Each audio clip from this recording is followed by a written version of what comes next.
On essaye de faire des simulations par rapport à ce que je parle de la stabilité en tension. Je suis en train de vérifier les types de tension dans les différents nœuds du réseau. Ce sont les postes. Au deuxième jour des journées scientifiques organisées par l'Institut supérieur technique de Lubumbashi, ISTEL, sous la vision éclairée de son directeur général, le professeur Janon Pagnampagna, un accent particulier a été mis sur les mérites de la femme, tout en se référant ainsi à la journée dédiée aux droits des femmes. Ce 8 mars, les femmes engagées dans la carrière d'enseignant ont pu exposer leur communication dans la session intitulée « Femmes au service de la science et de la communauté ». Comme ce fut le cas qui les témoigne le plus de la communication de Madame Germaine Maïna, portant sur la pratique de gestion des ressources humaines dans les établissements de l'enseignement supérieur et universitaire en République démocratique du Congo.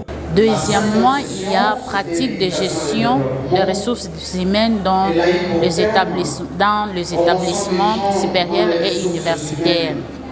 Par là, nous avons montré aussi d'autres défis. Ils n'appliquent pas la gestion de ressources humaines dans leurs établissements. Mais nous sommes là aujourd'hui pour les dire, pour les pousser, d'instaurer vraiment ce système-là dans leur établissement. En tant que telles, elles ont également éveillé la conscience des unes et des autres par rapport à l'engagement de la femme dans la société. J'aimerais beaucoup insister sur le fait déjà qu'aujourd'hui c'est le 8 mars, que la femme essaye comme elle peut de s'intégrer dans l'enseignement, dans tous les domaines où elle peut s'intégrer pour pouvoir être autonome et s'en sortir dans les domaines qui est aussi masculin que l'enseignement. Exactement, nous sommes venus ici avec un bagage et nous sommes ressortis d'ici avec un grand fardeau. Donc dans notre matière grise a été bien nourrie et nous sommes sortis d'ici avec des solutions que nous comptons mettre aussi en pratique pour marquer cette journée scientifique.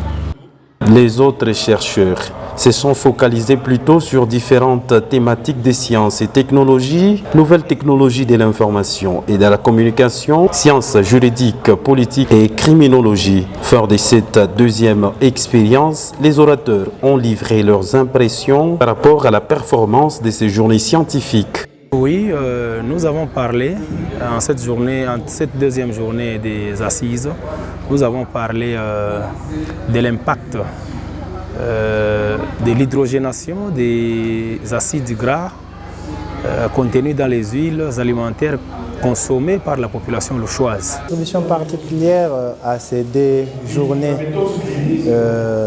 2 jours de journées scientifiques organisées par notre institution, ISTEL, était sur des maladies neurodégénératives, à l'occurrence l'autisme, une approche thérapeutique fondée sur les recherches moléculaires et aussi pharmacologiques pour permettre à trouver des solutions aux problèmes psychiques.